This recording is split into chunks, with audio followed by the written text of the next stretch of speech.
Hello बच्चों, नमस्कार। कैसे हैं आप सभी? स्वागत है आप सभी का आपके अपने चैनल एक्स फैक्टर एजुकेशन में।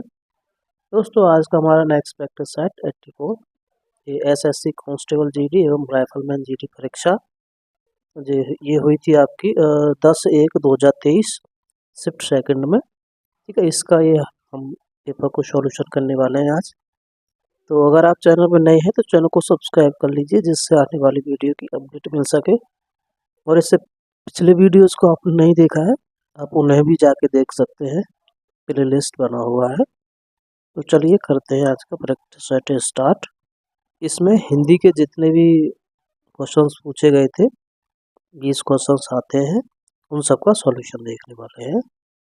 आ जाइए सभी लोग, देखते हैं पहला क्वेश्चन। निम्नलिखित मुहावरे के लिए उपयुक्त सार्थक शब्द है। तो मुहावरे का अर्थ बताना है। नानी याद दिलाना, इसका अर्थ बताना है नानी को याद करना। छुप कर बैठ जाना, मुसीबत देखकर घबरा जाना। किसी से मिलने का मन करना। तो इसमें से ये मुसीबत देखकर घबरा जाना होता है। सेकंड क्वेश्चन, समुद्र की सीमा अनंत है। वाक्य में प्रयुक्त अनंत शब्द का विलोम शब्द बताइए। अनंत का विलोम बताना है। अंतहीन, अंत, अनंत या असीमित।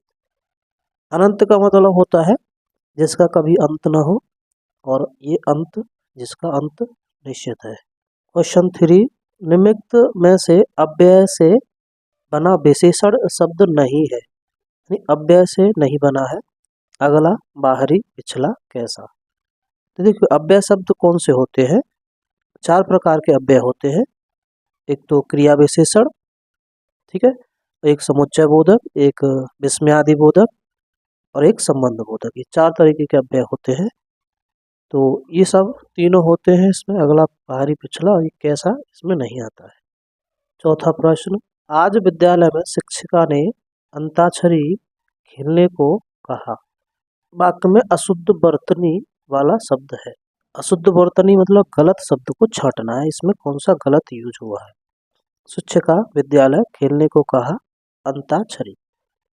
तो इसमें जो चौथा है ये गलत लिखा है, क्योंकि अंत्याक्षरी ऐसे नहीं लिखा जाता, अंत्याक्षरी होता है ऐसे। आधा ता होता है यहाँ पे, अंत्याक्षरी। पांचवा प्रश्न, मूल क्रिया, प्रथम प्रेरणार्थक क्रिया और द्वितीय प्रेरणार्थक क्रिया का सही शब्द क्रम चुनिए। सही बताना, पहले मूल क्रिया बताना, फिर प्रथम प्रेरणार्थक क्रिया का, फिर द्वितीय प्रेरणार्थक क्रिया बतानी। तो बजवाना, बजना, बजाना, कराना, करना, करवाना, उठना, उठाना, उठवाना, सुनना, सुनवाना, सुनाना। इन चारों में से देखना है। तो देखिए, पहला मूल क्रिया जो है इसमें उठना, दूसरी उठाना, यानी पहले खुद काम करना, मतलब खुद से रिलेटेड, फिर खुद ही उठाना किसी दूसरे का उठाना, या उठवाना किसी तीसरे से। ठीक, इस तरीके से। छठवां क्वेश्चन, दोपहर डैश। तो ये डैश के इसमें क्या आएगा, इसमें बताना है। उपयुक्त वाक्य में रिक्त स्थान का उपयुक्त विकल्प निम्न में से क्या होगा?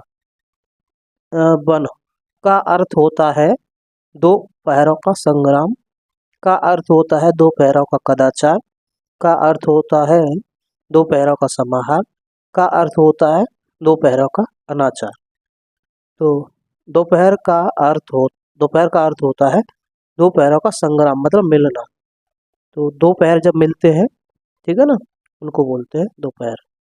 सातवां, जिसका खंडन न हो सके। वाक्यांश के लिए उचित शब्द, यानी अनेक शब्दों का एक शब्द है ये। जिसका खंडन न हो सके, खंडित, खंडनीय, अखंडनीय, समूल।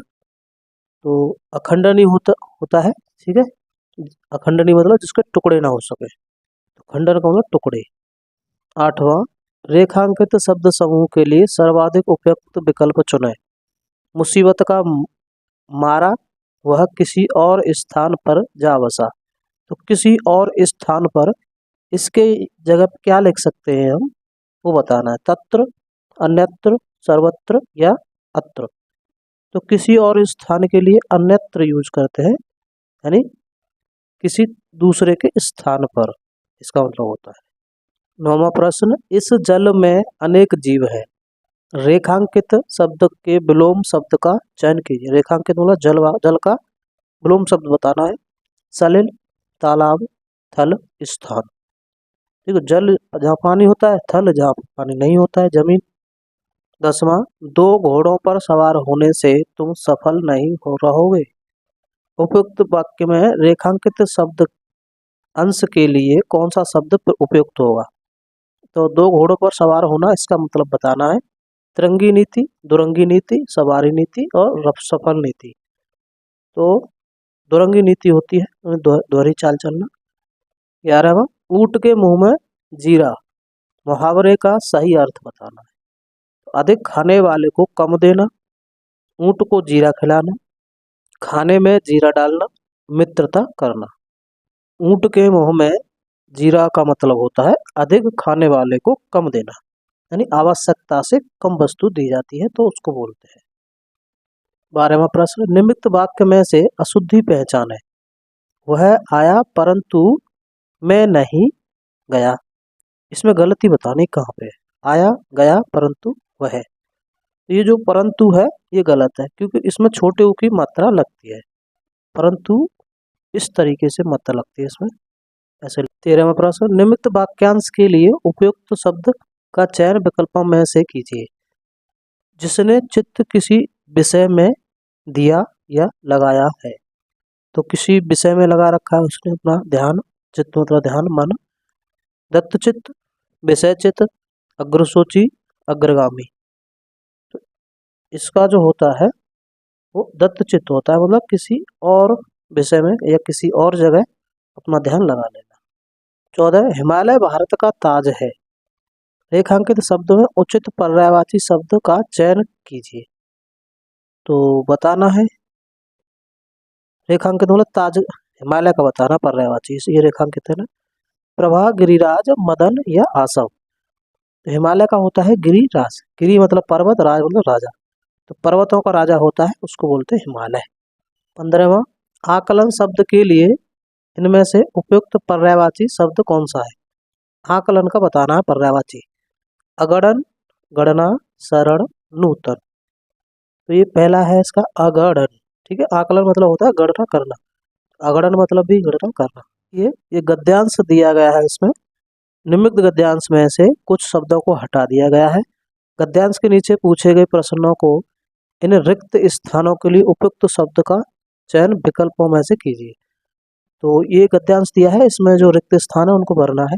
इसको मैं पढ़ के सुनाता हूँ अभी। राष्ट्र के देश विकास के लिए चरित्र निर्माण परम आवश्यक है।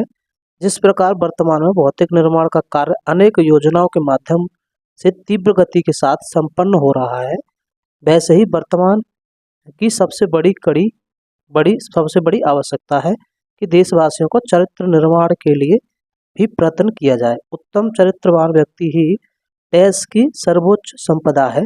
जनतंत्र के लिए यह एक महान देश योजना है। जन समाज में राष्ट्र, संस्कृति और देश एवं परिवार के प्रति हमारा क्या कर्तव्य है, इसका पूर्ण रूप से बोध कराना एवं राष्ट्र में व्याप्त समग्र भ्रष्टाचार के प्रति निषेधात्मक वातावरण का निर्माण करना ही चरित्र निर्माण का प्रथम डैश है। ऑप्शंस है इसके। 16वें का ऑप्शन है अब सभी पूरे अधिक सर्वांगीण, तो इसमें चौथा सर्वांगीण आएगा। 17वें का है राज्य, मोहल्ले, राष्ट्र या प्रदेश, तो इसमें राष्ट्र है 17 वाले का। हितकारी, पहला हितकारी, लाभकारी, कल्याणकारी या मनोहारी, इसका है कल्याणकारी। राज्य, लोक, राष्ट्र या समाज, इसका है समाज। तरीका, रास्ता, सोपान, कदम, इसका है सोपान। ठीक, तो ये था आज का प्रैक्टिस सेट। मिलते हैं नेक्स्ट प्रैक्टिस सेट में। वीडियो को देखने के लिए धन्यवाद।